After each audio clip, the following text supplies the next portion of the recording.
Okay, so first of all, I have to apologize because my original plan was to bring you here my Levitron so that you can play here with the Levitron and let this magnet free floating, which is quite fun. So if you don't have anything for Christmas yet, either wished yourself or for someone else, that's really cool thing, even on parties or so, you can play hours with that. And usually the new ones are powerful enough that if you are very skilled, that thing is spinning for at least a minute free floating. So I think my personal record is 2.5. And if you go on YouTube, you find that if you put a glass around, so to minimize even losses, so you evacuate these things, and people are able to spin things for 5 minutes or more. So it's really a cool tool, and I very apologize that I forgot it in my office on Sunday night. It was impossible. Levitron, yeah. That's the name of the device. No, that's the name of the device. There are different vendors. So, good. So to compensate for that, I will give you a second version of this engine, which is a little bit more complicated. And again, if you want to have to play, I have some of these wires. So the thing is that you now put a loop here, and the loop spins. And it's a little bit tricky to get the correct shape of the loop so that it continues to spin. So I have prepared one, and I give it through so you can try. But later, if you want, I have new wires. You can try yourself how long you take to build a loop which significantly spin. So the trick is that this time, again, you need a couple of ingredients. Again, the same magnet, same battery. But this time, you attach the magnet directly to the battery. And then, just as a guidance, you use this. I don't know what is the English word of this kind of piece of tool. It's which you put on the screw. It's just to have a holding of the wire. And then, hopefully, if nothing changed, you can put in the wire. Oops. And you get a nice spinning engine. I give it through so you can try it on your place. So please, when you give the wire forward, don't deform it because it's a little bit. And again, keep the magnet away from your laptop. So you can just put it here on, and so that's the first thing. The second thing, as discussed, in the morning, magnetic fields gets hopefully more important.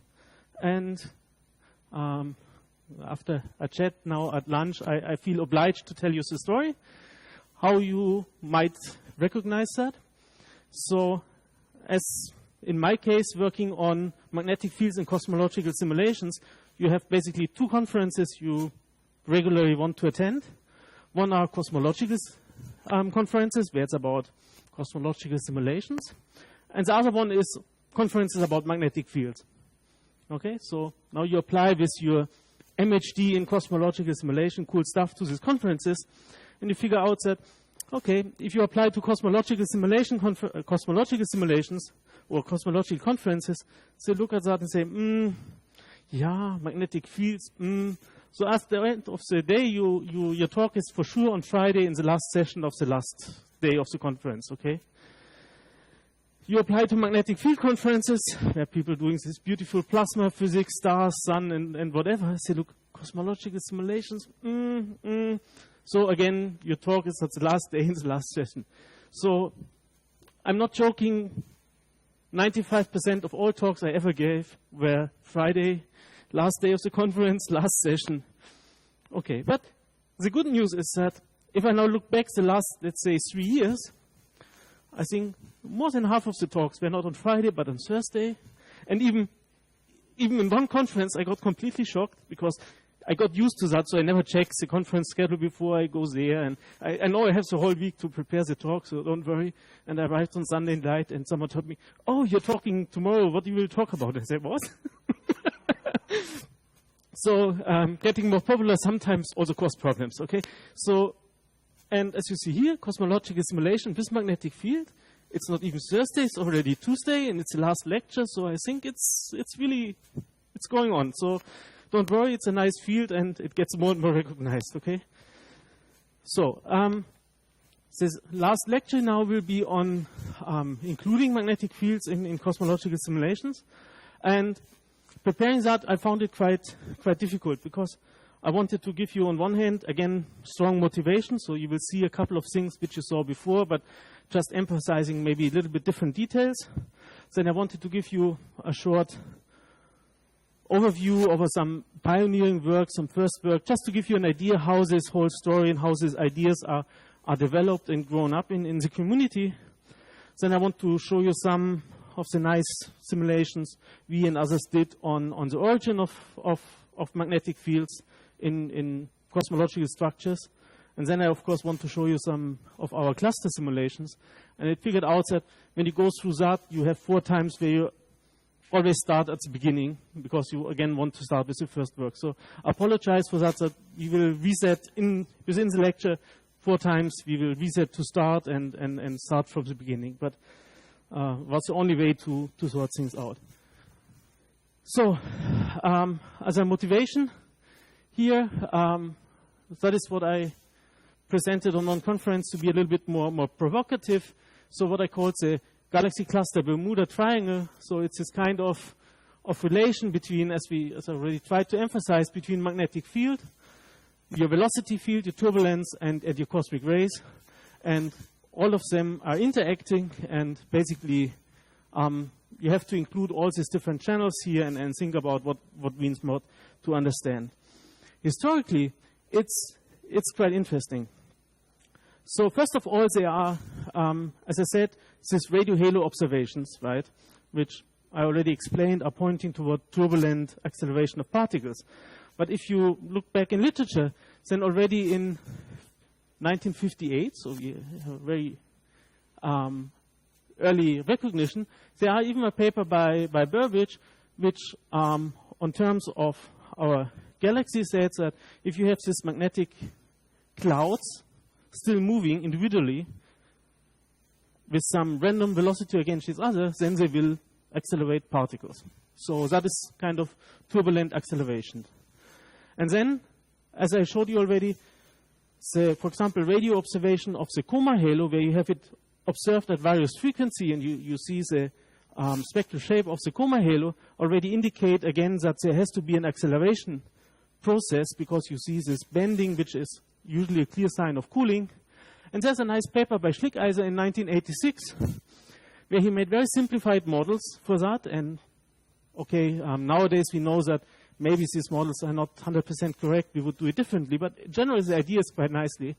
So taking this radio spectrum, making this model, he came up with this beautiful plot here, which I would, so to speak, take as a starting point. So what he plotted here is magnetic field strength versus some transport coefficient, some magnetic kind of generalized ohmic dissipation, which you can translate in something like, it measures something like a turbulent velocity in the length scale. So that is the simplest model of this kind of transport coefficient. And now he can put a couple of limits from CMB from other observations. But if he now takes the radio halo and translates that in his model, he comes out with this kind of valid region. So somewhere along this kind of branch, you should lie in a galaxy cluster, just if you take this radio halo. And now I will guide you through all our simulations and things like that, and at the very end I will show you where our actual measurements are, and I think you will be quite surprised that it's at least close to the line, of course. So again, what we want to discuss is the origin of magnetic field, especially in galaxies in large-scale structure. And as already stressed several times, you have various astrophysical sources as a seed of magnetic field. In these structures, they will be further amplified by all the collapse, by the motions, and maybe you have to take dissipation into account, so reconnection, ohmic dissipation, and all of that then will lead to your magnetic field at the end of the day. And again, that's one of the questions which we might ask to these kind of fields. Again, you have seen this kind of list already. What are the properties? How does magnetic field scale? Is it the same origin in different objects? So is the magnetic field we see in galaxies, has it the same origins in the magnetic field in clusters or large scales and things like that?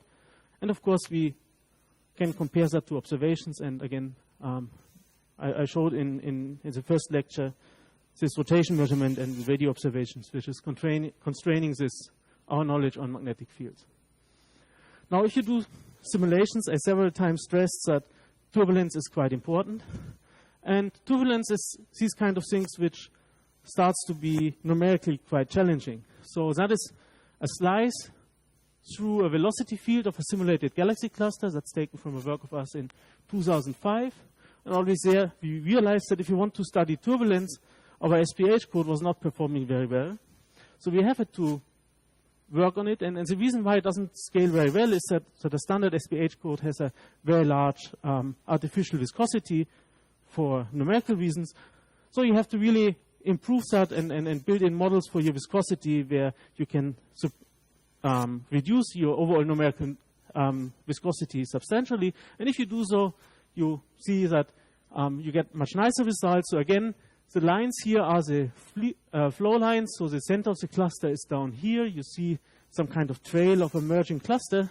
And the color code here is the ratio between turbulent energy and thermal energy. So you can see that if you reduce the viscosity to a certain amount, you are able to really start to develop your turbulence in the cluster center.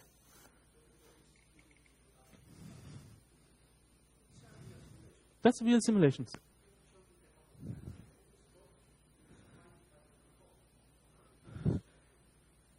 Yeah, it's the file name of the picture is indeed Van Gogh, but that's just because it looks so similar. And everyone in every conference is always associating that. So, but it's a real simulation.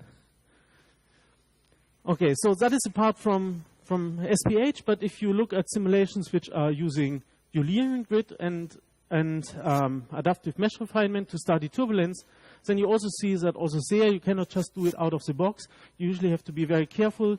For example, you have to change your refinement criteria so that you follow the shocks, that you follow the turbulence, or you have to include subgrid models which are describing you some dissipation effects which you otherwise overestimate. So independent of what kind of numerical recipes you use, if you want to study these effects, warning is you have to be really careful, and people who are doing this simulation really first have to modify or modernize their codes to really be able to do that. If you then do so, you want to measure the turbulence, and again, as you see in this kind of plots, is that you have this kind of very large bulk motions where a lot of energy is in, but what you're interested in is this kind of small-scale fluctuations on top. So if you want to characterize this turbulence in the simulation, you have to distinguish between this kind of large-scale bulk motions and this kind of small-scale turbulent motions. So again, you have to do a operation on it, and you have to be a little bit careful. And of course, your results somewhat depend on what kind of operation you use. But again, if you do similar things, you can compare different codes. And again, that is results from an SPH code where here the mass of the galaxy cluster simulated is plotted versus the energy, which is in turbulence. And you see all the points of different simulations. So you can see that overall you get this kind of 10% of the total energy in turbulence. And that is a kind of similar comparison, but here now the ratio, and that is done with ENSO. There are even two independent groups which do independent simulations. And again, you can see that this kind of 10% value here, or also here's this 10% value. It's a kind of generic value which all the simulations are giving. So details in this kind of simulations might be different, but the global picture is pretty much the same. Now, in this cosmological simulations which I show, where is the turbulence coming from? Of course, you have several sources. So one is you have a shock, and you can build up turbulence behind the shock. You have this gas-rich objects which are flying through. I showed you some of this decomposition of the cluster before, so we saw that some of the objects still have gas. So if they move through the galaxy clusters and behind, they create Kelvin-Helmholtz and instabilities, so they see turbulence. But keep in mind that one of the very important ingredients is also that you still have dark matter.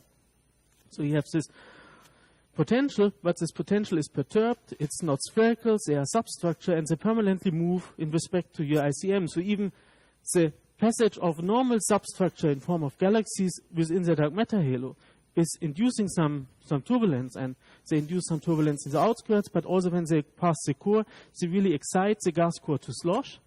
And that is what you also saw in some X-ray observations before with the cold front. And now having all that in mind, just rewatch the movie which you saw before, and you can see even better here how the turbulence inside is excited. by this stuff which is falling in. And then at a certain point, you will see that some structure which you don't see is falling here through the core. So it's, I think it's after the next, now you saw it. So there was a structure which you didn't see, which is just a dark matter substructure which passed through the core, which excited the cores, and it started to slosh, and you induced a lot of turbulence. So that is something which usually people doing plasma physics overlook, is that a large source of the energy you can pump into the turbulence here in cosmological context is coming from your underlying dark matter potential, which in terms of energy is dominating the whole system. So it's not just pure hydrodynamics or instabilities, it's really also related to the underlying dark matter.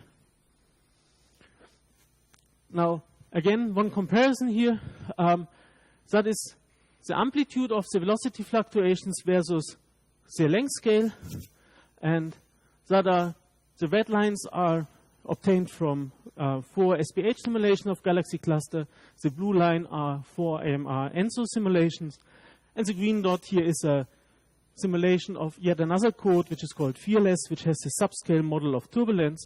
So you can compare the results, and again, you can see that overall the agreement is quite good. Of course, there are slightly different details. Thanks. No problem, thanks.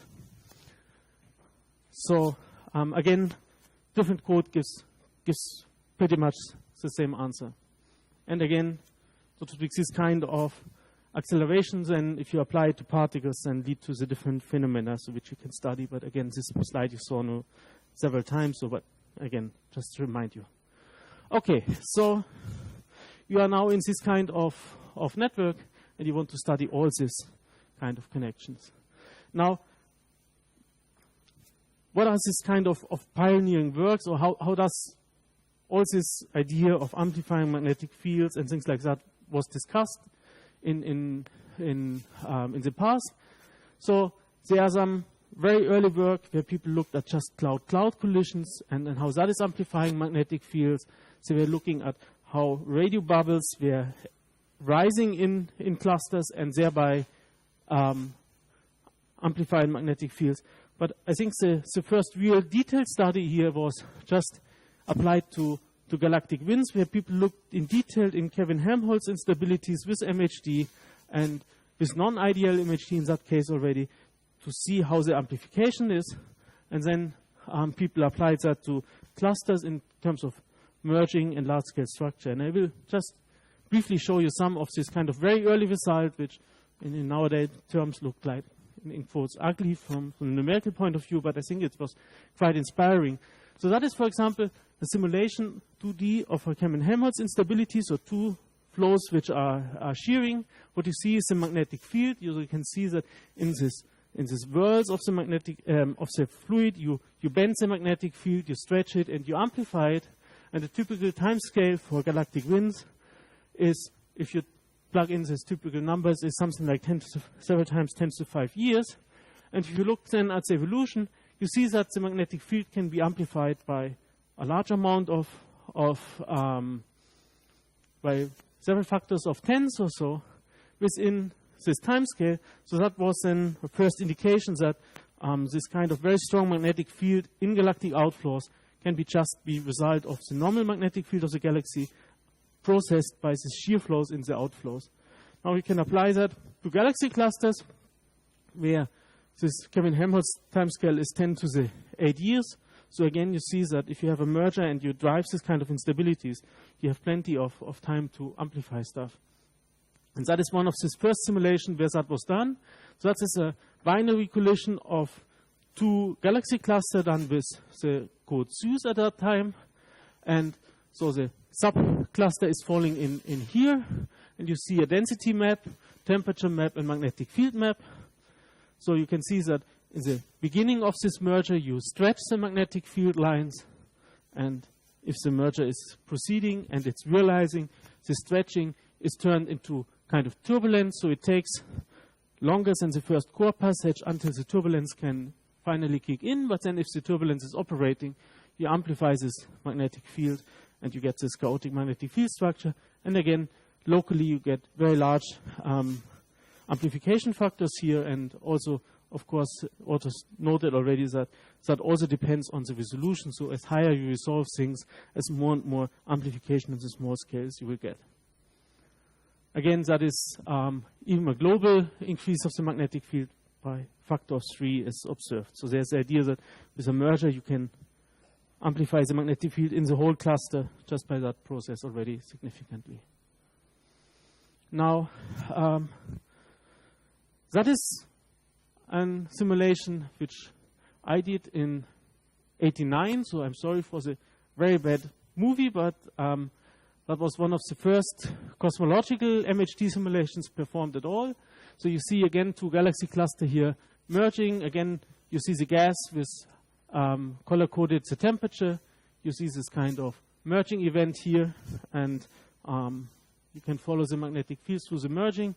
That is another visualization we did at that time. So you see here's a 3D structure represented by isodensity contours, so you can see a little bit how these cosmic structures are. And projected here on the 3 axes are the temperature maps. So you can already see that when stuff is falling in, you introduce the shocklets. Also the resolution compared to nowadays is really horrible. But you see very nicely even very unresolved shocks running through. And you can, so also here you saw very nice shock features. And you can look now at how the magnetic field in that simulation looked like. Again, it's very low resolution, and projected here on top onto these 3 planes is Faraday rotation measurement. So you can see how the Faraday rotation measurement of the galaxy cluster builds up, how the magnetic field, which is just here visualized in one plane, is modified by the merger. And you can see that at the end of the simulation, even with that low resolution, the cluster have it already sufficient magnetic fields to produce observed rotation measurements. And yes, of course, if you would, by nowadays standard, look at the code, you would say, don't do it, but I was lucky, it worked out quite nicely. Now, to wake you up, it's late. I have another gag here. That is the same simulation, and at that time, for some reason, I got this kind of glasses and realized that you can do 3D movies. You have to revert the glass. Yes. Yes, green is more left than red. So everyone who's coming from Germany knows that. So, because that's 3D. Because at that time I have different glasses, and it seems that there was no standard on how to code left and right eye. Oops. So, one. So. Ha! That was cool, huh? Oops. I don't know, can we dim the light a little bit?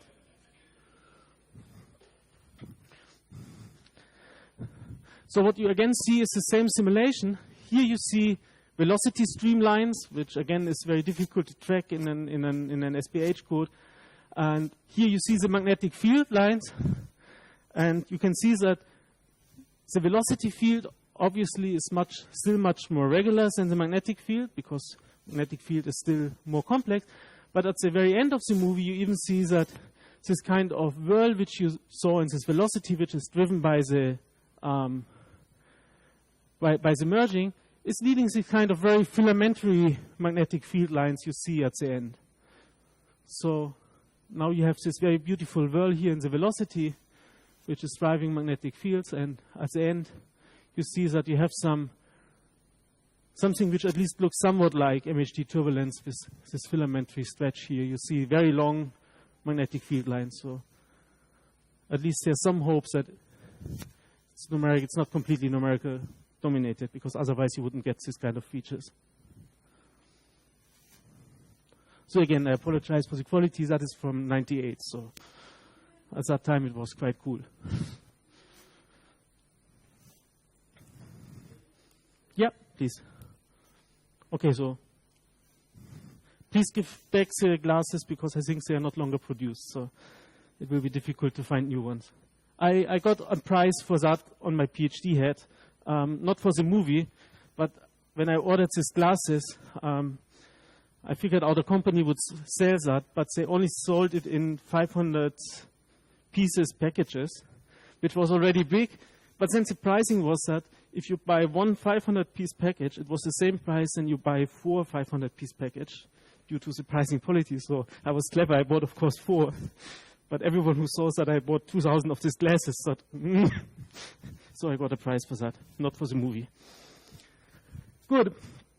So on this kind of early cluster simulation, merger simulation, which I showed you already before, people studied the shock fronts here and tried to already explain this radio relic. And from studying the simulations, as I said already last time, you can make some, you can take the density evolution here, you can plug in your electrons, you can study the aging of the electrons, so you get an idea how wide this radio relic is, and from that you can estimate what kind of magnetic field you need, because if you make the magnetic field larger, the aging will be stronger and the region of emission will be smaller.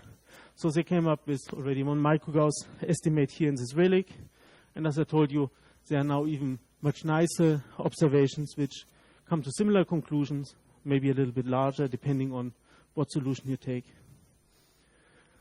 Now, again, for the radio relics, as I said, is that the whole story? Is it really the shock, or do we need more? If it's a shock, as you saw in the movies, there should be shocks almost every time, so why not every galaxy cluster shows a relic? Why that relic should scale with the energy of the cluster and things like that? So that was one of the big questions. And one alternative idea of just having only the shocks there, which is accelerating electrons, was that you might have this kind of blob of old radioplasma from one of the lobes of the AGN, and the shock is just running through. And that is one of these simulations where you have a shock approaching here, and you have this lobe of a radioplasma, old thing which you wouldn't see in radio. And when the shock went through, it reaccelerates by compression the relativistic electrons inside there, amplifies magnetic field, and the relic will light up. So the geometry you would see is somewhat similar to this bow shock-like relics you saw. And the interesting thing is, and that is artificial from that simulation, so artificial observation of the simulation. So depending on what stage you look at this relic, you get this kind of very stretched thing, which looks somewhat like the relic. You get, it's highly polarized because it's connected to this projection. But if you wait a little bit or look from a different direction, you get this kind of very blobby-like, arc-like, or even ring-like structure. And if you remember in these slides of the different relics which I presented in the second lecture, there are this kind of relics which look like this kind of donut-like shape. So that could be one explanation of this class of relics, or it could be even kind of explanation of all relics. So people used cosmological simulations to ask what is the probability of finding this kind of relic. So again, they used this kind of SPH simulations here. They can use these simulations to track the density history and then ask at which point we have compressions in the simulation which would light up a relic. And what they interesting found is that from the pressure history here, they can build a map of where it is probably to find this kind of relics. And it's interesting that in the center of the cluster, the cooling is so strong that even a compression of this old radioplasma is not strong enough to light it up. Only if you are further in the outskirts, you find some region where you have high probability. If there would be this kind of bubble, you would light it up. So that is a good feature, because that would explain why we only see the relics further out, not so far in. But then it's also very critical what is the original magnetic field energy in this bubble. And in these papers they found that the timing and especially the original magnetic field pressure in this bubble is crucial. So it has to be very small, only 1%. Otherwise you wouldn't get this relic emission. So on one hand it's quite nice, because it would explain why you only see these relics in the outskirts. On the other hand, to really see them, it's a very fine tuning of several parameters, so that makes it more or less unlikely to be the real explanation of all the relics. So currently it's really thought that the shocks might be the most direct shock acceleration might cause all this kind of very stretched radio helix, and maybe this kind of compression of previous radio lobes leads to this kind of outlayers which we see in this distribution, so that we have these relics which really don't look like this kind of shock-like features, but more this kind of roundish donut-like things. So at the moment we have still both models, but it looks like that they will really relate to slightly different observations. Now, if you look at the shocks, then again, it's crucial to check your numerics and how you do things. So that was a comparison project here, where we took the same cosmological simulation. We run it with 3 different code, with ENSO, with a TBD code from Rio, and with Gadget, and we did it at different resolution, and just to get the same hydrodynamic initial conditions. And if you look here careful, so that is always the same resolution. So if you go to the highest resolution which we run this stuff, things look amazingly the same. So here there are almost no differences in the hydrodynamics. But if you look to lower and lower resolution, you can see strong differences, and you see even systematic differences. For example, in all the grid codes, you first build up this kind of beautiful filaments, and then if you go to higher and higher resolution, you see that this very stretched and homogeneous filaments break up in many clouds. So because you start to resolve all the individual collapsed objects in the filaments, whereas in an SPH code, you always have this kind of blobs along the filament. So you start from the beginning to resolve all these objects you form, but you don't have a lot of this diffuse stuff. But if you go to higher and higher resolution, you more and more see this kind of diffuse stuff. So again, if you are at very high resolution, things look very similar. Unfortunately, for all our science work, we usually more work in this kind of limits, because that is what we can usually afford. So here you have to be a little bit more careful with the underlying hydro code, and some of the results really may reflect the difference in the hydro scheme. On top of that, detecting a shock in a simulation is not trivial. You have different things. You can look at entropy jumps like you do in SPH. You can look in velocity jumps. You can look in pressure jumps. You can do some combined methods. So what we did here is, so every of these authors here took his own code and applied his own methods. And what we made is ask how many shocks at which Mach number we have in our simulation. And you can see that the answer here is quite different. So it's over 1 order of magnitude different. And that comes partially from the underlying hydro techniques and partially from the different shock techniques, right? And here are maps of the different techniques and how it looks like. Again, it's a slice to the same simulation. Global features are the same. You see, for example, here's a cluster with the accretion shock in all the simulations. You see these filaments. You see that in SPH, of course, the filaments are fully resolved, so that is not very good. Whereas here inside the cluster, you nicely recognize shock structure, which is a little bit more blurred out here in the grid codes, because here it's a higher resolution of SPH wins.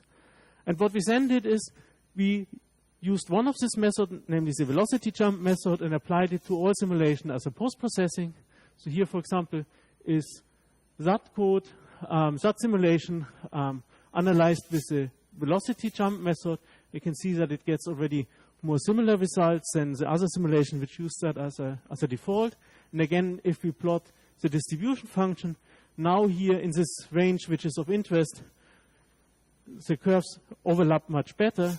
So that means also that the different methods here are leading to different results. And again, you have to keep in mind that these things is this range here is quite important, and there's a lot of discussion on how probable it is to have a Mach 10 shock, for example, because with a Mach 10 shock you would easily produce relics. With a Mach 2 shock not. So this kind of how many shocks with these kind of Mach numbers, which are 4, 5, 6, is really an interesting question. Many authors try to answer that. There are a lot of papers which trying to plot this distribution. So that is kind of taking a sort of grain to all these results. They are sometimes depend on the methods. And again, that is taken from one of the other papers. So here's a visualization of a cluster with all the shocks you detect. That is a slice through with all these different layers of shocks you detect. And there's a long list of works which try to understand this distribution.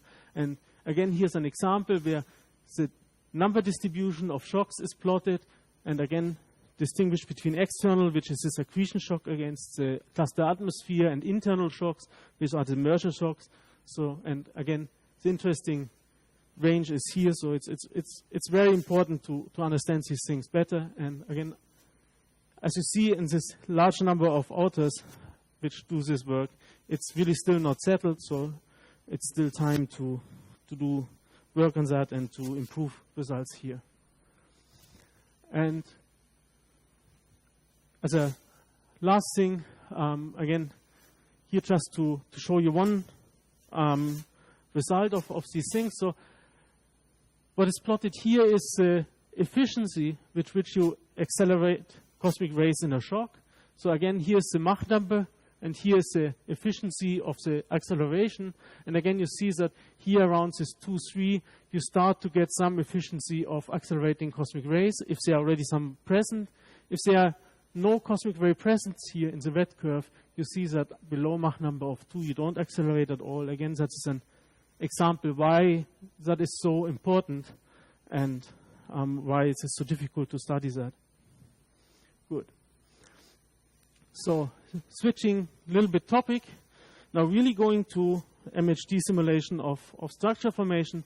Just that is a kind of history of what we do with our code when we do magnetic fields. So I showed you already some simulations of the very early days, and I will go through a little bit to simulations which are more modern, kind of where you're currently heading for, and then you got already a kind of glance of that, to include more of this subgrid physics, and of course to better and better model cosmic ray acceleration. Now to scare you a little bit, at least one slide is a lot of formula. Basically that is what you solve when you do this kind of cosmological simulation, and I color-coded again what you do for gravity. Here is white, and hydrodynamic is white. So that what is white is, so to speak, what you do in the easiest simulation you can think of. Then you have this yellow part here, which is your viscosity. That is the thing which you would like to avoid. But maybe you want to, at a certain point, even model explicitly some Spitzer-like or Navier-Stokes equation. So you want to plug in some realistic terms in here, not some numeric terms. Then, as I said to you before, in the first lecture, you want to model star formation, AGNs and things. So that is this kind of purple line here. It's already quite complex, but you know, it ends here just with this kind of couple of contributions. If you want to study thermal conduction, you have a transport equation for heat. Again, you might want to couple that to magnetic field. And then if you want to study magnetic field, you have all the green lines. So the purpose of the slide is also telling you, or to try to tell you that, you know, magnetic field is really complicated to include. You have to, if the weight of the green against the rest is really the weight of the work you have to spend to get that working. So you get, of course, a force term. You get a term which is transferring magnetic energy into heat. And then you have additional, the induction equation, where you transfer velocity into magnetic field. Where you do some transport of the magnetic field itself, and where you have some seeding term. And we can now go through a little bit.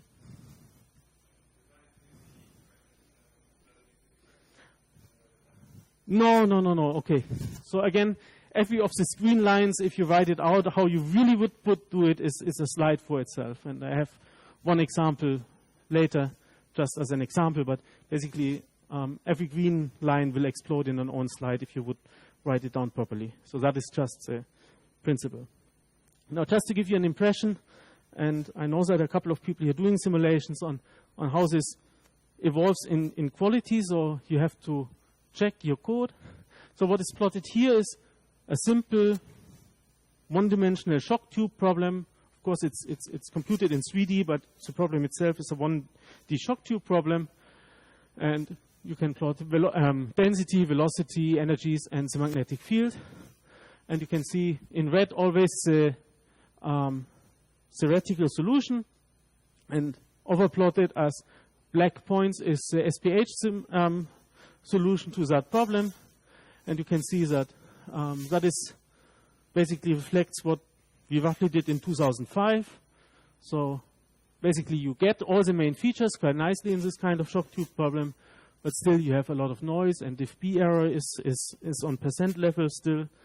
You can now improve that thing by introducing some numerical diffusion of the magnetic field, which then reduces the noise a lot, as you can see. Now the noise is quite down, the error in diff B is down.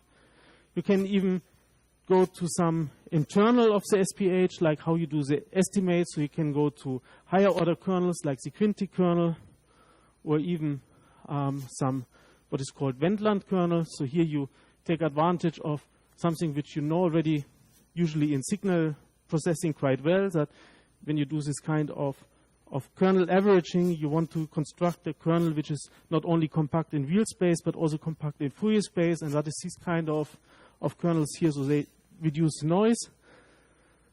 Now, if you have this kind of accuracy now reached, you can look even at more details. So let's focus on this kind of little feature here. This is a nonlinear feature in your problem. And if you look at that, you can see that also overall the solution already agrees quite well. You still not match it 100% nice. So you can go on in improving your numerics. You can plug in a different model for your viscosity, which already starts then to give you that feature. So again, you see that this kind of internals of viscosity is quite important. You can go even next higher step in kernels. And finally, to get the magnetic field, so you now have still a very tiny offset. And for example, that offset is again removed if you, for example, go to even higher order terms in induction equation. That is one of these examples where this kind of one line in the green code then is exploding in something like that, where you even have to go over a tensor and you have to solve a linear equation system for this tensor. So that means that basically what you do is you write down your differential for the induction equation and write down all the next higher order terms, which then comes in a matrix which you have to solve. So that starts to get very expensive numerically, but again, as you saw before, you can push towards even higher accuracy. So again, that's something when you do this simulation, you should always check a little bit on how good you are already and where are the points where you can improve. And if you do so, you can also look at different shock tube problems. So that is, for example, taken from a paper from Daniel Price in 2005. So that's a very difficult shock tube because it's very strong, has a very strong magnetic wave in. And originally, and also that was also a problem with our code, you couldn't resolve this inner state here, whereas now with the new version you get still noise, but at least you get this inner state quite nicely. You can also compare how that compares with grid codes. So there's one example here in a Cosmo MHD code where I saw that people running these tests not parallel to their grid cells, but tilted to the grid cells, which also in grid codes then causes some problems. So you can see here that you get some oscillations around the solutions, even in the grid codes. And if you look at the solution of SPH, you start to see that you resolve this kind of states quite nicely, and you are at least of same qualities than grid codes and MHD. So that is, I think, a very good example that if you really work on your code and you continue to develop, you are able to catch up and to produce a code which numerically is really reliable. So now I don't show you more of this kind of results because I think it's just wanted to stress that it's really important to check your numerics when you do this kind of simulations. So now you can start to do first experiments with real galaxies, for example. So you try to simulate an isolated galaxy, you put in magnetic field, you try to see how that magnetic field gets wind up in spiral arms. And you can also do that in a more cosmological environment, that you take a dark matter halo and let gas accrete. And that is, for example, a result here based on the Ramses code by Romain Tessier. And he pointed out that if you start with this collapsing gas sphere, which then builds this disk, you can start with a low magnetic field originally, and you form a nice disk galaxy, as shown here. But if you plug in a magnetic field which is much larger, then you start to get in trouble in forming this disk. So that is a kind of indication on how much magnetic field you can allow, for example, in these dwarf galaxies, to really start to be dynamically important. So that is, I think, was a question already last time, at which point it gets dynamically important. So at least numerically, we start to understand at which point. What we don't know is what is this value in nature. So, and again, that is a kind of, I wouldn't say already growing things, but there are just a few attempts. So if you look at this kind of business, there are only a handful of people who are investigating this kind of galaxies formation in cosmological context with MHD. And as you see from the years, it's really something increasing, and again reflects that people start more and more to take magnetic field serious, also in galaxy formation. And I think if you look in 5 years timescale of now, there will be many more papers coming out every year on this subject, because it's quite complicated and extremely useful. On people working on dynamos already realized that, and there are MHD and cosmic ray simulation, which shows that for the dynamo action, you really need this kind of non-thermal stuff to work. So I gave you some references here. Now, suppose you have these galaxies with the magnetic fields. What happens if they interact? So we know from observations that interaction of galaxies are quite common. We know that from the simulations. So that is an example of the antenna system. And so underline is the optical emission. So there are two galaxies which are colliding. You see these beautiful tidal features, and overlaid is a radio emission map, so the distribution of magnetic fields, and the polarized information here used to understand what is the orientation of the magnetic field.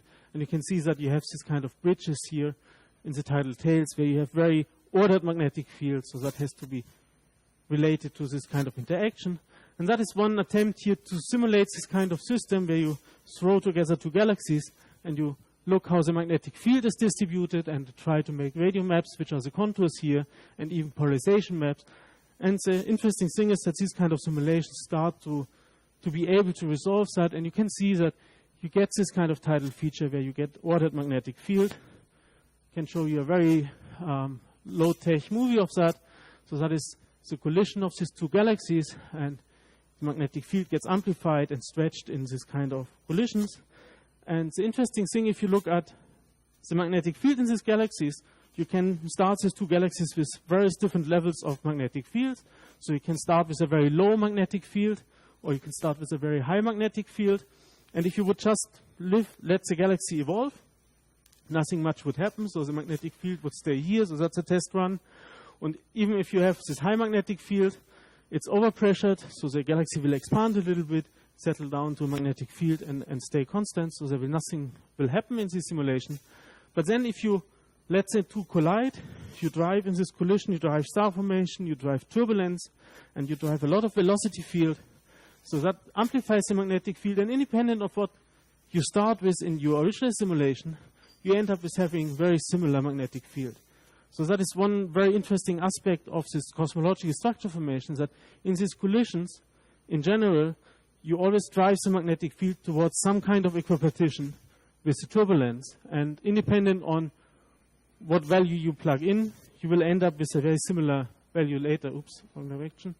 And that is a comparison then with the magnetic field with the turbulent field. And you can see that the magnetic field again is driven towards the turbulence inside this collision. So you can understand why the magnetic field stops at the value which you observe. Now, this was a one-to-one collision that might be a little bit, it's not the poster child of collisions, and normal collisions will be smaller objects falling into larger objects. So here's a simulation where a small galaxy is falling into a larger galaxy. Again, you see density and here magnetic field. And you can see how this merging process is going on. And this merging process, again, is driving star formation, is driving outflows, and is magnetizing the region around. So again, you see here the two galaxies with a magnetic field. And within this merging process, you see that they start to distribute the magnetic field over a larger and larger region. And I can even show you a movie here. You can see it a little bit better. Again, you see the small galaxy falling into the larger. You see already that you get some stripping before it reaches because you see the atmosphere of the larger galaxy. And now you drive star formation. So that is the galaxy which is falling through. But you see that this outflow you generate in this main galaxy driven by the star formation is already distributing the magnetic field over a much larger scale. And then the thing is falling back and driving even more. You can ask the question, at which mass ratios this stuff breaks down. And so here we did various different mass ratios, so 1 to 10 up to 1 to 100. And you can see that till 1 to 20, we are able to drive enough turbulence to again saturate with the turbulence level and to amplify the magnetic field to the same value, independent if it's a 1 to 2 or 1 to 10 merger. But then if you go to 1 to 50 or 1 to 100, it starts to get more and more difficult to drive enough star formation. But still, 1 to 20 is a very nice result because that is capturing most of the mergers. Now you can go one step further, not having just two galaxies interact. You can ask what is happening in a group environment. So that is, for example, Stephan's quintet. There are 5. One is a foreground galaxy, but they found another galaxy of the group, so it's still 5 galaxies, but not the original 5. Galaxies which are interacting. So here you see the optical images. You see the radio emission. You see some polarized emission. There is expected to be a shock here somewhere in between. And so you can see that already in the observations, the magnetic field is much more distributed than the individual galaxies. And you can do a simulation where just randomly throw 3 galaxies together. And again, you can look how this interaction is magnetizing the environment. And again, here's a movie how that looks like. So you see the 3 galaxies interacting. And you see the first interaction already drives a very strong starburst that leads to outflows. It already magnetizes large fraction of the volume.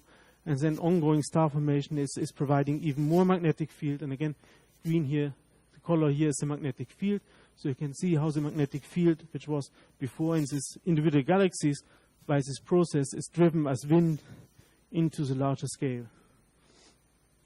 Now you can do kind of next step of instead of artificially throwing galaxies together, you can do a cosmological simulation focusing on an individual galaxy object. So it looks very similar to this cluster simulation I showed before, but now it's a galaxy. It's a 10 to the 12 solar mass Milky Way-like halo. Again, you can see that up is the density. You can see how stuff is assembled and builds a final halo. That is the simulation where, again, you start with an initial homogeneous magnetic field. But you can see how magnetic field gets dragged here into the structures, amplified, and at the end of the simulation, the whole halo and its surrounding has strong magnetic field just due to the action of turbulence inside this object. Now you can ask, can you more or less make a simple model for that? And you can. So you can make a kind of very simple model on how this dynamo action should work. And it will consist of a kind of initial growing phase with an exponential growth. Due to your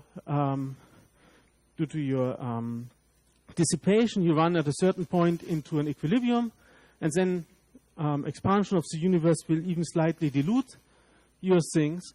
So you can come up with a kind of analytical model which describes that, which then has some parameter like what turbulent velocity you assume, what turbulent length scale you assume, and what dissipation you assume. And then you can make prediction, and that is evolution with cosmic time. So here's today, that is very high redshift. You see that at the beginning, expansion of the universe is diluting magnetic fields, and magnetic field grows, and then depending on on the density you live in and on this dissipation parameters, you have different tracks here how you would evolve, but at redshift 0 you always converge to very similar values because you are limited by your environment. Now you can look on how that compares to simulations. So you take again the same halo, you plug in different initial magnetic field strengths, so very weak primordial fields or very strong primordial fields. And again, the models for that is the solid line, and the numerical simulation gives you the dashed lines. So you can see that depending on this initial magnetic field, you get this growth, and you get at the end the same kind of magnetic field, which is quite nice because first of all, it shows that the simulations really behave like you would expect in this kind of simplified model. And it also shows that the magnetic field you expect in the halo of a galaxy is pretty much independent on this initial seed field you plug in. Just the time it needs to reach that will be different because this dynamic process will take longer and longer time. So if you observe a galaxy at low redshift, you cannot learn anything about this initial fields. If you would observe it at very high redshift, you might still be able to see something of the initial fields.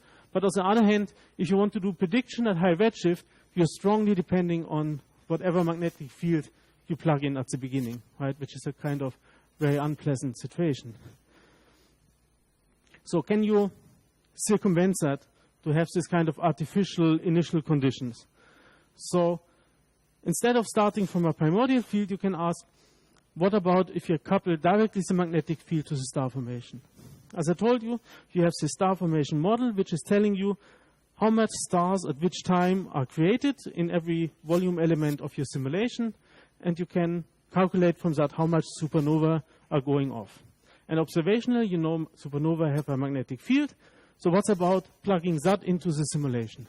So you can come up with this kind of very simple seeding model, where you take a typical values for a supernova remnant, a typical size, which is parsec size, with a typical magnetic field value, which is 10 to the minus 4 Gauss for a typical crab-like nebula. That is, of course, far below your resolution. So these kind of supernova remnants might form a super bubble. So you get a superposition of these things. And then this super bubble will expand until you reach your resolution scale. So in this kind of superposition and expanding, you will dilute the magnetic field. So given the size on which you want to inject the magnetic field, you can calculate from that how much magnetic field at that size will be left. And you can just plot it into a kind of small dipole-like structure. So what you at the end of the day is doing, every time when you form stars or when stars are formed, you know how many supernova are getting off, so you know how much magnetic field locally to see. And again, you formulate the subgrid model in a way that if you increase the resolution, you will converge to the same result. So if you do that, you can run against the same simulation of this galactic halos and shown before. And again, here are the solutions for different values of this primordial field. And these 3 black lines here are the solutions which we get when we plug in the supernova feeding, and where we vary the parameters which describe an individual supernova remnant by factor 10 up and down, which is a very generous error bounds on this kind of observations, meaning that if we apply to that mechanism, we get a very narrow range which we would expect the magnetic field to be in a protogalaxy, right? Even allowing the model to vary the parameters within a factor of 100 still gives a very narrow band, and we are not longer dependent on whatever we choose as a kind of primordial field. And of course, you can see that you would need a very strong primordial field to add up significantly on this kind of seeding mechanism. So that seeding mechanism is much stronger than the primordial field. So if you have, as we all think it is, ongoing the star formation and the supernova seeding, then you don't need any longer any primordial field. Again, how does this kind of simulation look like? So again, you see the density of the forming halo. And here you see the magnetic field. So as you see, we start with 0 magnetic field, and at redshift of 6-ish, 7-ish in this kind of simulation, first stars are formed and supernovae are exploding. So you start to seed these kind of magnetic fields in the small structure. Later you get this filamentary, several of these proto-galaxies are forming, they are merging, until redshift of 0, again you have magnetized the whole halo of the galaxy and its surrounding. But as you can see, compared to before, you now have a very complicated filling factor because it depends on all this stretching and seeding and things like that. But you already magnetized the galaxy to reasonable values because, as you saw before, the magnetic field in today's galaxy is the same independent on what kind of magnetic field you plug in. Sure.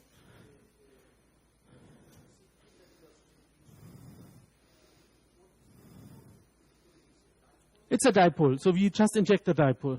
So practically, I didn't want it, oops, wrong direction.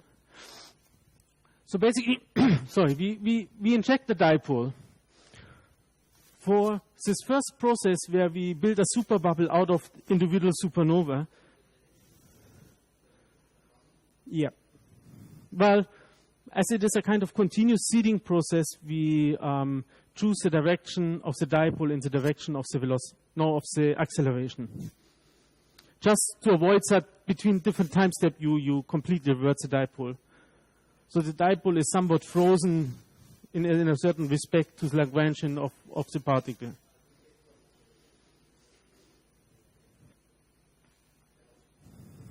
No, that is something which we model. So you have a star-forming region in a galaxy. I think it has no preferred direction.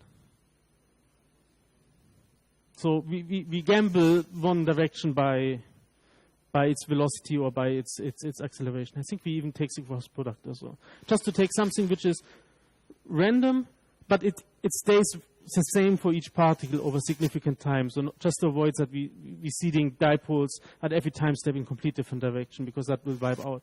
And then in this construction here on the actual seeding term, we take into account that this super bubble will be a superposition of dipoles. So we dilute the dipoles due to the superposition, whereas then the expansion of the super bubble to our resolution scale will be a frozen-in magnetic field. So it will be diluted by 10 to the minus 3 if we put it up, whereas the super bubble here is only 10 to the minus 2 because you don't dilute it like an expansion, like the density, but you superimpose different dipoles. So you can then ask the question, what kind of rotation measurement from this kind of galaxy you would expect? And that is plotted here as function of redshift. Here's rotation measurement.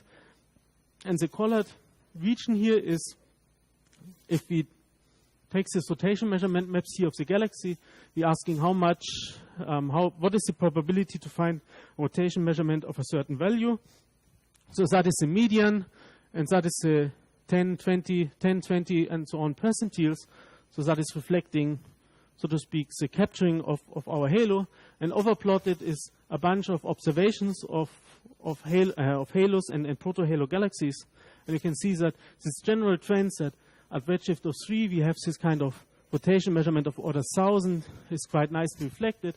Whereas if you go down to redshift 0, we have only a couple of rads per square meter, which is, for example, exactly the rotation measurement of our Milky Way towards the poles. So that seems to be quite reasonable. So this kind of model not only explains the magnetic field today, but also nicely reflects the observation of the evolution of magnetic field in galaxies. So again, as a reminder, in this kind of simulation, when you solve the induction equation, you have basically usually these 3 terms. One is the ideal MHD induction equation, where the velocity field of your environment is amplifying your magnetic field. You have this kind of Ohm's term or generalized Ohm's term, which, so to speak, is your microphysics, how you reconnect the magnetic field. And then you have a kind of seed term, which either is this kind of primordial seed field, or you plug in more complicated seed fields, like I showed you with the supernova seeding. Now, again, reset, sorry for that. In terms of galaxy cluster. Now we looked at how, so to speak, to build up the magnetic field from smaller and smaller scales. But what is with the magnetic field in galaxy cluster? And again, you want to look at all these different classes. So what you first try, and that was early work we did, is you start again with an primordial magnetic seed field. You look how the galaxy cluster is forming and how it's processing the magnetic field. And the result of this kind of simulations was that with a typical primordial magnetic field of that strength, you were able to reproduce the observed rotation measurement in galaxy cluster, not only the global strengths, but also radial profiles. And you got this kind of power spectrum of the magnetic field, which is compatible with observations. You can go on and increase the resolution. So that is one of this very high dynamic range zoom simulation. So you start with a cosmological box which is almost 1 gigaparsec. You do a factor 10 zoom in on the central region, which is this region which you capture with higher resolution. You do another factor 10 in, that is the region where the galaxy cluster forms. Again, the red here is the shock-heated atmosphere, and you see all these subhalos still orbiting. You do another factor of 10 zoom into the galaxy cluster. So that is now the core region of the galaxy cluster. And you can ask, what size here would be this kind of rotation measurement observed for example, this object, and here the simulated cluster is chosen to be a kind of similar host cluster than where this real AGN is living in. And you can see that that is roughly the size of this observed radiolobe. So you can cut out here a rotation measurement with the same shape, like down here as an example, and you can compare the structures of the observations and simulation, how they match. You can do that as function of distance, so you can see that in general you reproduce the rotation measurement quite well. You can also look what different codes simulations are giving. So again, that is magnetic field as function of distance to the cluster center. Here various clusters which we simulated, overplotted with some more current cluster simulations with different codes. So again, the overall shape of this magnetic field seems to be really universal to the structure formation process, independent on what numerical method you used. If you analyze the power spectrum of that, I showed you already that plot. That is the power spectrum of one of these simulations here compared with the observations and put at the same scale. So you can see that the slope here in that range where we resolve the interior still is quite compatible with what observations claim, which is this dashed line here. And again, the injection scale seems to be also quite in the range we would expect from the simulation. And again, there are more simulations with different codes which all come to very similar conclusions. So that seems to be really universal. Now, as I said, you can try to compare the magnetic field even more detail. Again, that is observed rotation measurement, and that is obtained rotation measurement here for different resolutions. So when we increase the resolution of the simulation, and you can see that nowadays we almost reached the resolution here in the simulation which reflects the resolution of the original map. So current simulation reaching down to resolution of 1 kiloparsec. And then you can do a detailed comparison of the structure function you see. And again, the black line here is the structure function from the simulation, from the observation. And here are structure functions from the simulations at different resolution. And here is even a more detailed comparison. And you can see that overall the shape of the structure function you get from the simulation observation is quite similar. So again, telling you that the structure of the magnetic field as predicted by these cosmological simulations is very similar to the structures you observe in real clusters.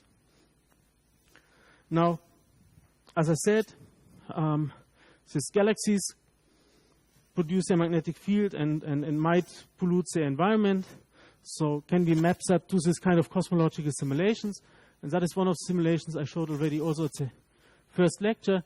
So that is the simulation at high redshift and low redshift. So that is for if you start from a primordial magnetic field. So you see that already at high redshift you have magnetic field everywhere because that's your initial conditions. But in the formed structure you amplify the magnetic field, and at the end of the day you have magnetic field in the cluster and in the filament. You can stop the simulation at high redshift, plug in magnetic field in the galaxies you identify in the simulation, and restart. So to speak, that is the same simulation for these two different models at redshift of 4. So you can see once you have already a lot of magnetic fields everywhere, and once you have only this kind of many small dipoles. You can evolve that to redshift 0, and you can see again in the galaxy clusters you produce a magnetic field, because again, magnetic field is in equipartition with your turbulence. It's amplified enough, and all the properties are very similar. But here in the filaments, of course, you see the difference. Again, you can test the model by assuming different shapes, like dipoles or quadrupoles, to plug in into individual galaxies. Or the strength of the dipole you can vary by factor 10 up and factor 10 down. Or you can even do continuous seeding and not only just one seeding. But at the end of the day, if you look at the galaxy clusters, which are the white dots, no big difference. All the models are producing the galaxy clusters. But the space in the voids here is very different from this kind of different models. And again, here's this kind of early models which we used have the disadvantage that there's no explicit galactic winds or something like that, which could even transport the magnetic field further out. But again, as you see for different models here, you are very compatible with the observations. So again, black lines are the observed rotation measurement as function of cluster distance, and different lines here are from simulation using different mass cuts. Now, as I showed before in these galaxy simulations, we now have a model where we can more directly link the magnetic seeding onto the star formation, so we can transport that into cosmological simulations.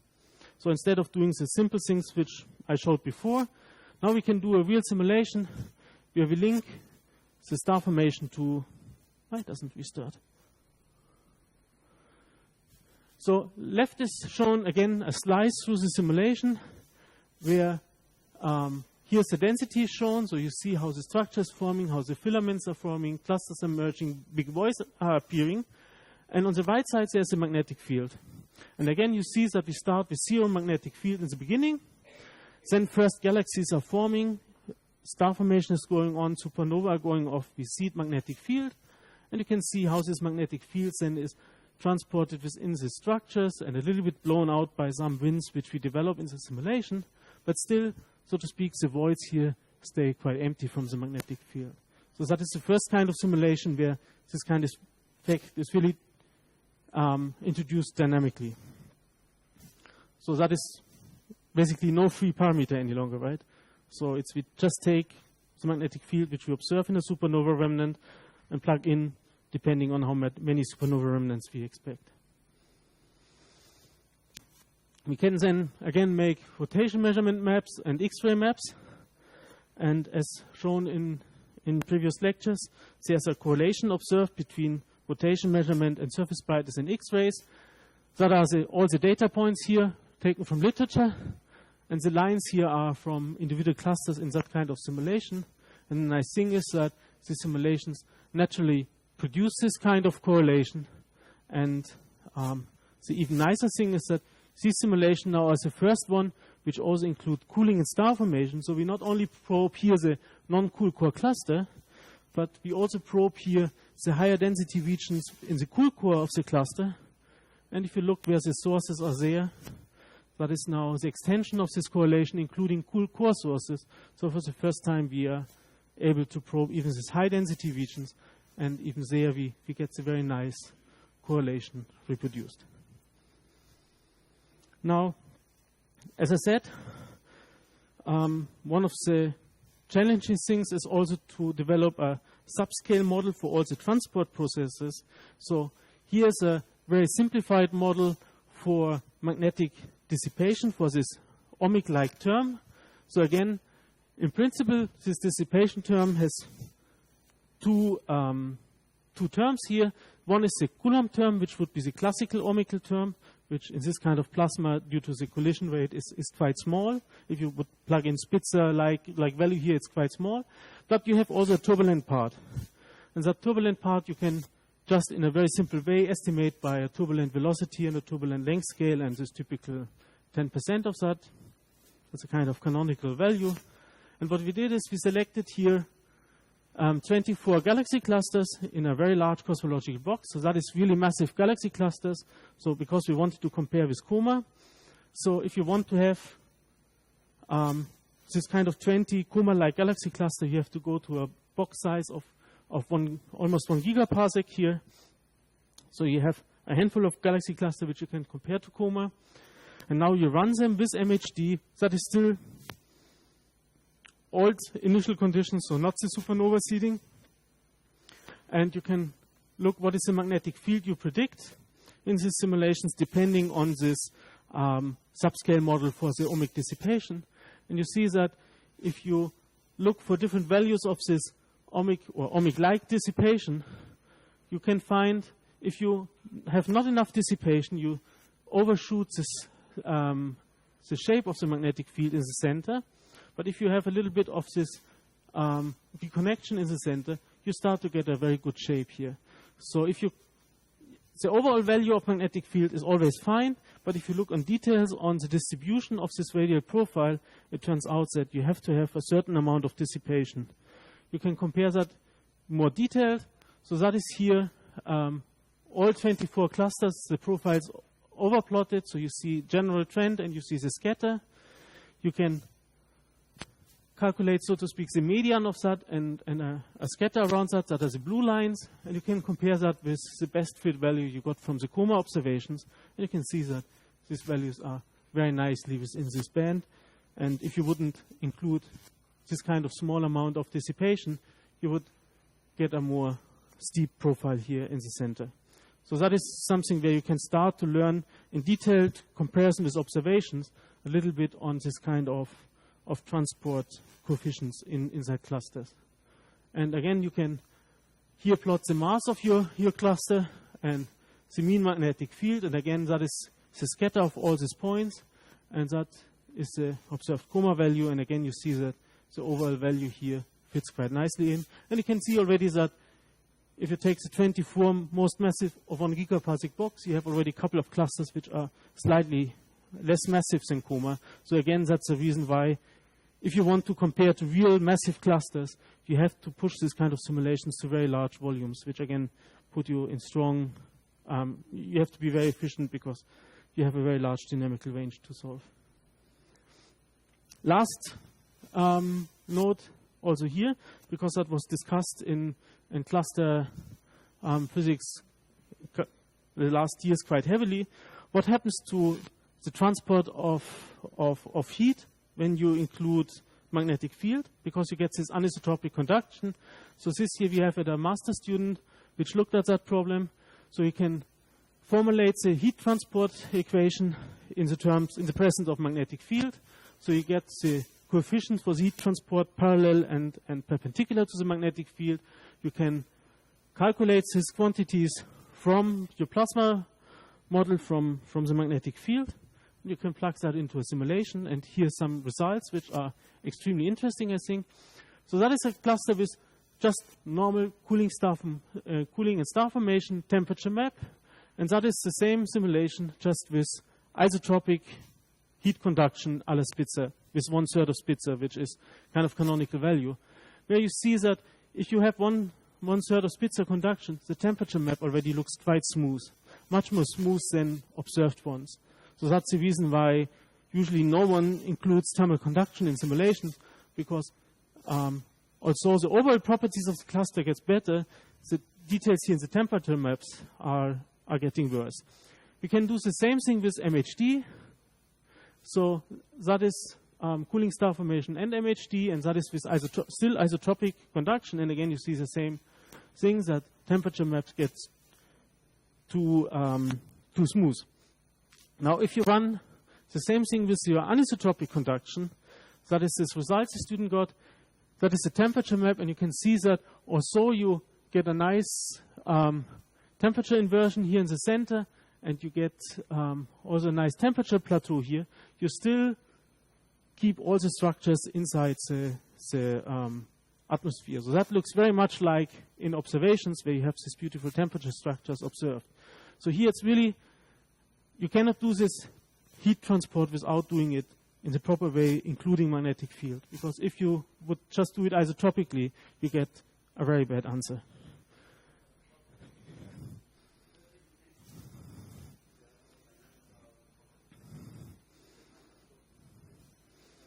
Yeah. Yes. Yeah, exactly. Yes. So that means that still you are allowed, you can transport heat from inside out or from outside in relatively efficiently. The only thing is that the heat takes this kind of cross path. Exactly. Yeah. So I hope to see that, but until I saw it, I was very surprised because it really looks great. So if you look at, for example, radial temperature profiles, so the data points here are the observations, and if you usually do without heat transport, you get this rising temperature profile towards the center, and with heat conduction, you're able usually to bend it over to be much more close to the observations. But again, you usually pay the price for that. The temperature map looks completely unrealistic. And now with the anisotropic conduction, here the red lines, you have nicely the shape of the temperature profile as observed, which is beautiful, and you have the structure. So again, that is really a very nice example where without magnetic field, you couldn't include this physical process properly. Okay, so here we are at the end. As you remember, I started with this kind of diagram for the coma cluster, where it was plotted here the magnetic field strength, and here's this transport coefficients for magnetic field, which again is related to turbulence times length scale. And the prediction of this radio observation was that in principle you should lie somewhere here in this dashed region. Now you can take observed magnetic field in coma, which is the blue line here. You can take observed turbulence in coma cluster, which is that blue line here. So the crossing point would be here, not so far off of that line. You can take turbulence as simulated, is a little bit larger, it's the green line. And then you can take these values which we have had to use in the simulation to actually reproduce the temperature profile of coma, and that is this kind of dot here. So after all the simulation and observation are really pointing towards that you should live in a real cluster in plasma physics space here, which is again not so far off of this kind of beautiful prediction from radio observation. And keep in mind, this prediction is now almost 30 years old. And these observations are all a couple of years old. So again, I want to emphasize that this kind of physics is now really catching up. It's really very important. People realize that if you want to detail model the systems, you need to take into account this kind of physics. You have to think about turbulence, about magnetic field, about transport, everything. And even in galaxies, if you look at galaxy simulation, you would live here, which is still a kind of interesting area. Okay, so what I wanted to demonstrate you in that lecture is, again, written here. In galaxy cluster, magnetic field seems to be very well reproduced as an effect of the velocity field imprinted on the magnetic field by amplifying, by imprinting the structures. It's basically independent on what seed magnetic field you plug in. As long as you have enough resolution, you always converge to the same result. It's almost independent on the numerical schemes. I showed you various different results from different people, which in first order at least agrees, and there are details which might be discussed. But overall, the agreement is quite nice. And again, I showed you some examples where people think on subscale models, so where you really include the magnetic field. And also, I showed you how to start to couple the star formation with the magnetic field in terms of seeding. And again, how you can use these kind of things to get rid of artificial parameters like the magnetic field strength at initial conditions. And now to show some outtakes of these kind of simulations, because as students, I think you will run into these things. I'm happy to present you that magnetic field can really do everything you want. So here you see a simulation where you plug in magnetic field in these galaxies, and by chance, the student overlooked what micro-Gauss and Gauss means, so which means that the galaxies here explode. The code could handle this exploding galaxy for a while until this kind of shock waves really run in the very low density region between the galaxies, and then it broke down. But it's a very beautiful movie of exploding galaxies. You can also explode galaxy clusters if you want. Yeah, again, that was done by, again, unit conversion factor, and this time by me. So if you miss a factor 10 to the minus 5, when you convert magnetic energy into heat, you heat a lot, and you heat a lot. And you see here really very nicely the galaxy clusters exploding. And as a last example, you can see how voids are exploding. So that is an effect when time step is not chosen properly. And I put here a kind of tracer particles, and you can see as soon as these particles accrete and they interact in the outer shells, the first time with a filament, they see the filament and say, oops, I don't want to be there. And you see how they are falling out, and you see also the velocity vectors. So you see nicely how things are falling towards the filament. As soon as they touch it, they turn around. So that is exploding voids. So that is a kind of demonstration for students. Don't be frustrated. Keep these movies. Maybe sometimes you need it to please an audience. And again, magnetic fields can really do everything. So I stop here for questions.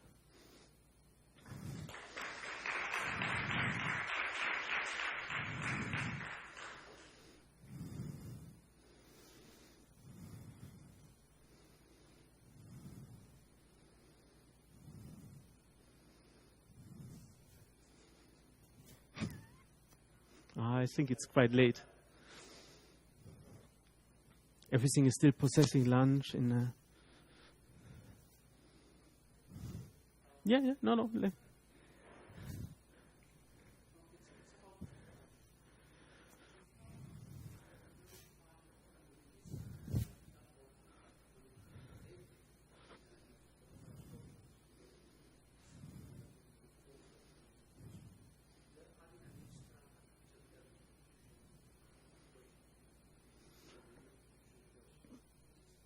Induction, not diffusion.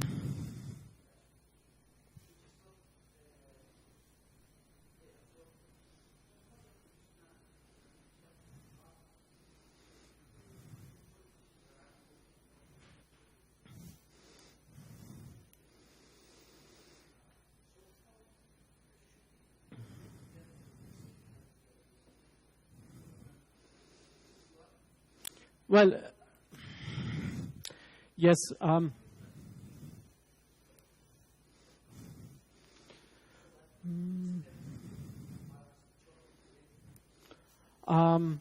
No, because, so to speak, a next time step, this thing will be on that side, right? If you integrate that equation, or more formally, part of that thing will be in that B and in that B here. That's the next time step. So you do that already. But I think what you mean is that you add here magnetic field. So basically you add energy to the system, for example. So you have to subtract it somewhere else. Now in this also star formation model, you produce a lot of energy, or you cool away energy, which is then just radiated because the medium is always optical thin. So I think it's not a real problem here for that thing.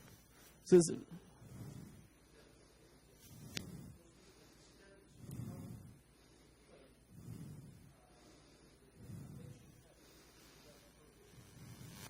yes.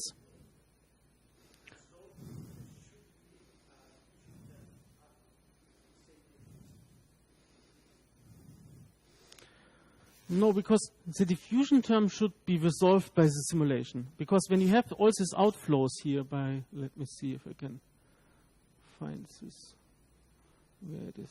Yeah, here. So this star formation, which is then, not in that simulation, but in general seeding stuff, is the same star formation which is driving these outflows. So I think that is capturing what you want to see as a diffusion term. Not sure if I understood.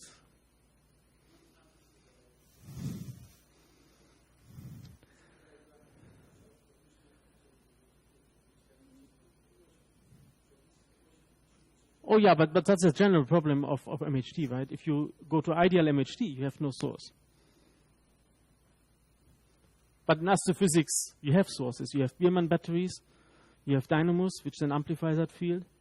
And so to speak, we just jump in at a point where we think we can observationally constrain what we would get for a magnetic field and directly relate something to what we have in the simulation, namely that stars are forming and we creating supernova. Wait, first.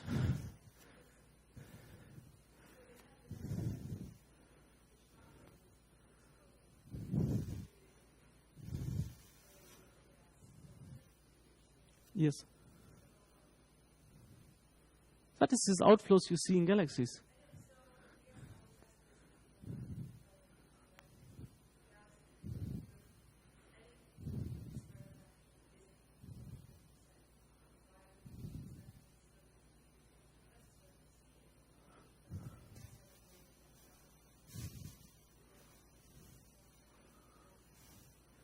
Yes. Well,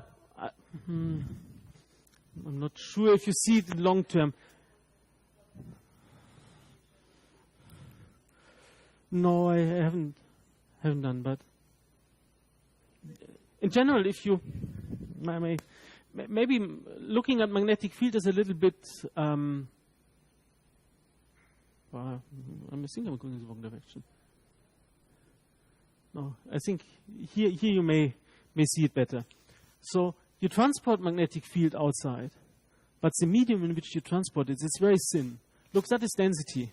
So your rotation measurement or every measurement is weighted these times that.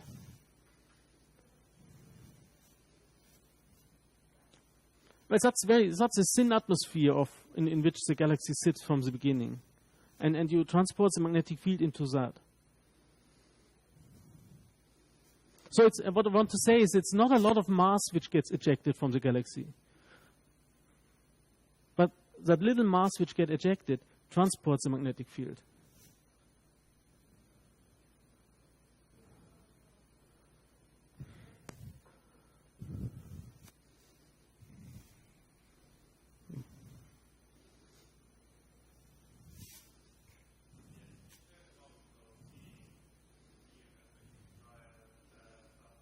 Mm-hmm.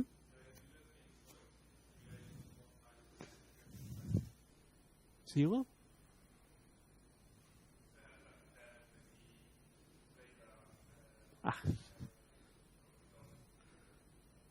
Yeah, that is a problem. Shit, gosh, wait. Let's go from back. I'm coming. Here you are. Yeah, so that just means that in our simulations, this thermal gas which is driving the winds in the galaxy is not able to propagate into the voids. But either we need cosmic rays to transport magnetic field, which are not modeled yet, or there has to be an additional contribution of primordial seed fields. But that means that as long as you don't have any other process than star formation and normal winds, your voids stay pristine. So your voids are still good place to measure an primordial magnetic field. Whereas the seeding is enough to produce everywhere where we observe magnetic field, we produce enough magnetic field and we produce it in a way that whatever you plug in as a primordial field is basically irrelevant. That is, so to speak, what I want to say. And again, to do these simulations, it's numerically quite tricky because you have to prevent any numerical diffusion into this void, which again was half a year of development to get a stable version of the code which really suppressed the diffusion in that cases. Because otherwise you numerically would easily diffuse something in, and because you have here something like micro-Gauss and here 0, so it's really easy to diffuse something, and even if you diffuse only 10 to minus 12 out there, it would be dynamically, and for everything it would be completely irrelevant. But if you want to ask the question how much primordial seed you can see, that would completely spoil your simulation. So.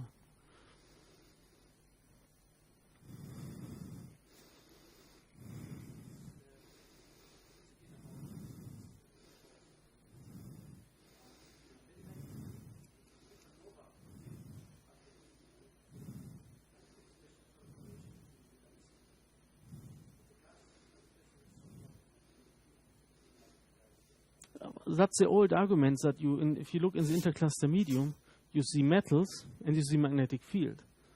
So why shouldn't they come all from the stellar component? So why you want to, that's exactly going to that direction. So the argument is usually why you want to impose a different mechanisms in the cluster atmosphere where you see, you have metals in the ICM, in the diffuse medium.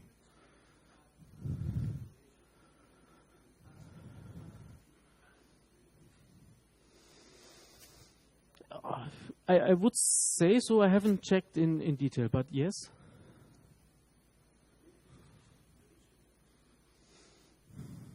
I have to check. I haven't looked at that in detail.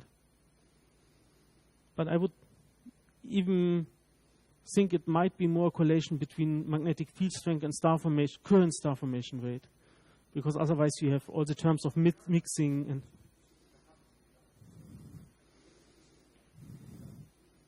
okay, yes. If you look at larger scale, I thought you mean locally in the galaxy or so. Mm-hmm. Mm-hmm.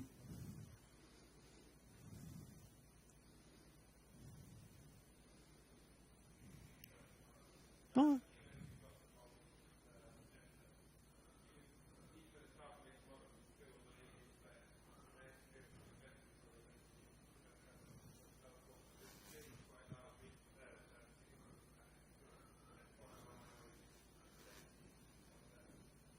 Yes, so there's a little bit of still diffusion, but there's also, we checked it, so that is roughly the distance you can drive with this kind of outflows.